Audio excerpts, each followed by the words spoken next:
welcome back to my channel, and today we're gonna talk hair, natural hair, and my hair to be quite specific. Last month was a year since I have chopped my hair off, and I'll insert a picture here. And yeah, so this is what I'm working with now. I realized I never discussed like my 1 year chop anniversary, so you know, let's see. My hair is actually quite long in the front and in the back. Let's do a length check just to, yeah, it's like maybe an inch. Is that an inch? I don't know, somewhere below my collarbone, and it just springs back up and it looks really short. I know a lot of people can be surprised, like, oh my gosh, your hair is really long. Yeah, it's just dense and compact. But anyway, over my year-long journey, just for some clarification, I started transitioning back in June of 2012. And I cut my hair in March of 2013, and here we are in April of 2014. And now I've been through a lot of products, and as I'm moving, I am seeing some things that I liked, some things I didn't like, so I thought I'd just go ahead and do a quick video for you there. So first we're going to start with my loves. These are going to be good hits and misses. So of course I love kinky curly everything pretty much. I'm not going to spend time on that because I talk about it like literally all the time on my channel, but I love Kinky Curly Not Today and Kinky Curly Curling Custard. Those are like some of the greatest of all time, in my opinion. So yeah, there's those. And then I talk about Diva Curl a lot too. So here are my two full new Diva Curl products. This is Diva Curl 1 Condition, and this is Diva Curl Low Poo. I love both of these. I find that this is still sulfate free, even though it says low poo. It just lathers a bit more than the no poo that they make. So I really, really love these. I find that they keep my curls defined because with my hair type, whatever my hair type is, my hair is super prone to getting frizzy. And yeah, that's like my main thing. I fight frizz. Like I can define them pretty well without much product. Like I can even use the 1 Condition and make like a wash and go, conditioner only wash and go. But it's just the frizz. The frizz is like deadly whatever to me. Anyway, for now, for our miss in the conditioner department, and this is like a YouTube natural staple, but I just don't think it does anything for my hair, and this is the Tresemme Naturals. This is the Nourishing Moisture Conditioner with aloe vera and avocado. It just doesn't do much. It's just average, you know? And I've used it down to about here, and I'm just going to keep using it for whatever, like shaving my legs or something. So I don't really want to throw it away. Now, the shampoo to this is horrible. I hated it. It said lower sulfates. It just made my hair feel disgusting. So that's a miss for me. And last, in the shampoo department, I have I have low porosity hair, and if you don't know what that means, you can Google it. But basically, product does not absorb into my hair without assistance. Like I can put, if it's a really thick product, and I'll get to that when I start talking about some of the stylers, it will not absorb if it's too thick. I can have nothing else in my hair but water or absolutely nothing in my hair, and it will stay right on top, leave a white cast, and looks weird. So that's like my number 2 struggle after frizz, is finding a product that will actually absorb into my hair. And you know, since low porosity hair, the cuticle is closed pretty much all the time without assistance of like heat deep conditioners or whatever, blah blah blah. You can Google this. This is all on like naturallycurly.com. But I use Castile soap like maybe once every couple of months to completely clarify my hair, because there will be days when I wash or I co-wash with a non-sulfate shampoo, and I'll still have like residue. Like you can look, like I'll pull a curl down and you can see like the little flakies just hanging on that don't get out of my hair because of, you know, I'm not using sulfates in my shampoo. So every once in a while I use Castile soap, and I use like the bare minimum amount. I also use this to wash my makeup brushes, and it's awesome at that. I use a teeny bit. This is the lavender one. It comes in a bunch of different scents, but they all essentially do the same thing. So I really like that. I dilute it like crazy though. I wouldn't recommend doing it. Do some research before you put Castile soap in your hair, especially if you don't have low porosity. If you have high porosity hair, that's probably not going to be something you want to do.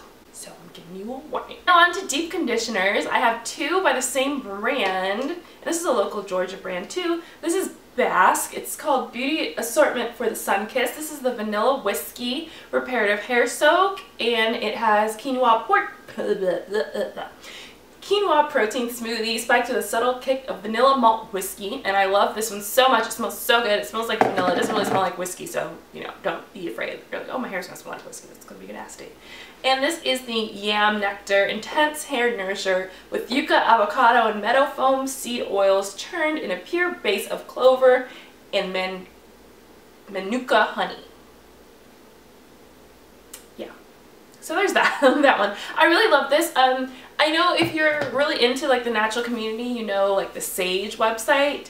And Sage Nutraceuticals was like a physical store here in Atlanta, but they kind of closed down their store and they only open maybe once a month to the customers, to the public, I mean. But their website is still up, and that's where you can get Basque Beauty. And now, oh, one more thing for washing hair. I also got this from Sage Nutraceuticals a while ago.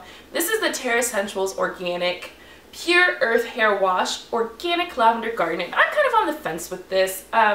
It does moisturize your hair like crazy. It's just a very weird feeling in your hair. It's not something I've ever experienced before. It's not stripped, but then it still keeps like the curl definition. You know how when you wash your hair gets like really fuzzy and weird? It will keep my hair defined like this when I use it.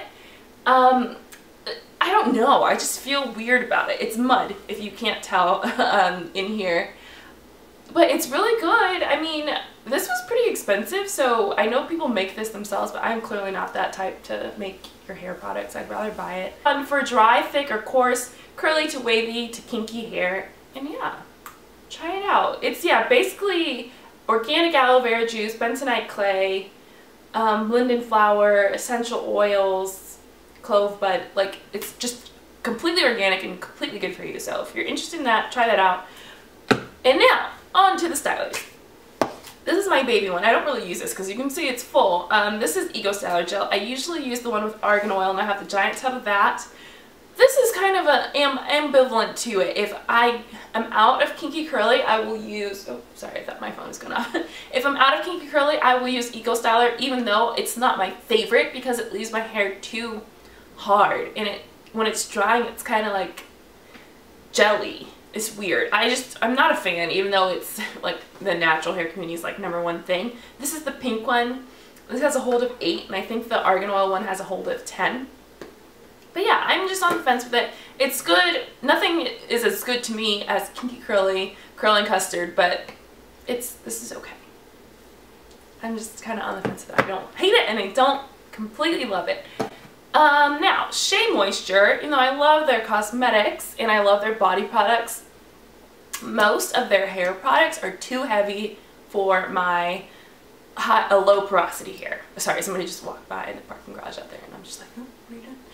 But yeah, so this is the Curl Enhancing Smoothie. Like, I've literally used this maybe twice. Like, it's down to like maybe right here. It's too heavy for my hair and it sits on top even if I don't use a leave-in.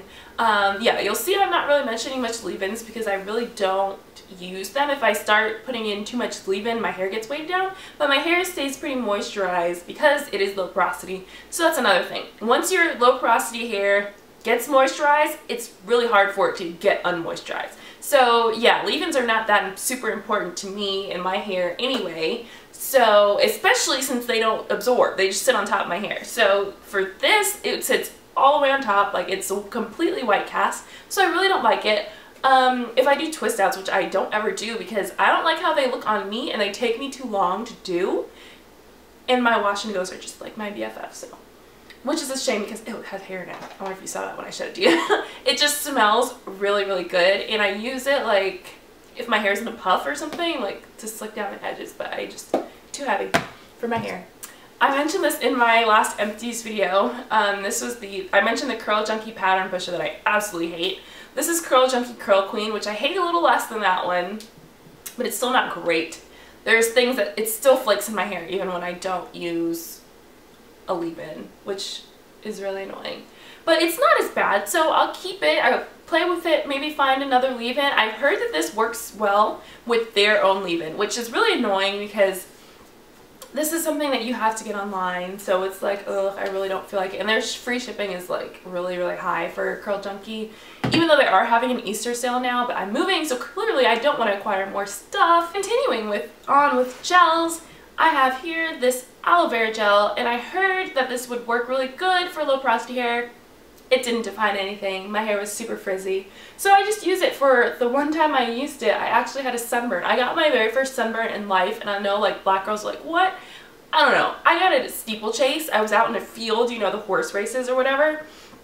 And my shoulders, like, they got sunburned. I was like, what? So I bought that for this, and then I was like, oh, well maybe I'll try it in my hair. And no, it just didn't do anything. So I just keep it in case I get sunburned again, because apparently I get sunburned. So, now the last gel, well, one of the last gel type things, this is the hair polisher olive styling gel, and I really like this. It leaves a really soft hold, so I can't get anywhere more than one day hair out of it, which is kind of a bummer, but I still really like it. This is the dry hair formula. This is the olive oil one. There's also like the clear one. So I like this, you know, if I just wanted to, especially in summer, I think this will come in handy if I just wanted to wash and go every single day, which is getting harder to do because my hair is, it is a lot longer than it was when I started, and it's a lot denser. So it's a little hard to do it every day, but if I wanted to, I think this would be good, like especially on vacation. Now my Slick Edges by Impro, you know, to slick back your edges. I slicked them back this morning. I'm not sure how it's looking because I did do my makeup and kind of mess up the hairline. This is kind of like the Hicks edges that I was saying. It's just very clear. You put it on your edges, they stay down. The end. Simple and sweet. Now the last two products, this is the newest probably to my hair care arsenal. This is the Diva Curl Styling Cream. And this is again like that last gel that I mentioned. It's a really soft hold. I can't get more than one day out of it, or two if I put my hair up in a puff or something like that. But I really like it. It smells like Skittles, and it leaves your hair so moisturized that I really don't mind that I can't get, you know, more than one day hair out of it. And I can't get more than one day hair because the curl is really soft. So then when I go to sleep, they all mush together and get fuzzy because it's so soft. Y'all know what I'm talking about. Y'all natural girls know what I'm talking about. And then this is new too. And this is from Carol's Daughter. If you didn't know, they have it at Target. This is what I got from Target. I'm not sure if it's the exact same formula or the same packaging, but whatever. I was looking for a new oil. I know I mentioned it in my last empties video, and I know somebody mentioned that the Garnier Fructis one that I liked was repackaged into like 3 different bottles or whatever. So I was in there and I was looking for it, and I couldn't figure out which one was the one that I liked. So I got this Carol's Daughter Black Vanilla Hair Sheen for dry, dull, brittle hair, and it's Shea Jojoba Sweet Almond Oil. And it has no mineral oil, no artificial colors. The ingredients look pretty good, so I thought I'd try it out. And I just use this as a little sheen spray when I'm done. And I can't use oils, again, because they make products sit on top of my hair. So I'll put oil in my hair, and I'll run my hand through it, and my hand will be completely oily. And it's not like, I don't want to be like the Soul Glow family from Coming to America. So I really don't use oils that much, but this does absorb. And I love it so much. The only thing I don't like is that it smells like vanilla, and I really hate vanilla, but clearly I knew that, but I just needed something for a sheen for my hair. But yeah. So that is it for everything I've been loving on my natural hair in this year since I've cut my hair off. Leave me any questions, comments, requests down below, and I will see you in my next video. Bye!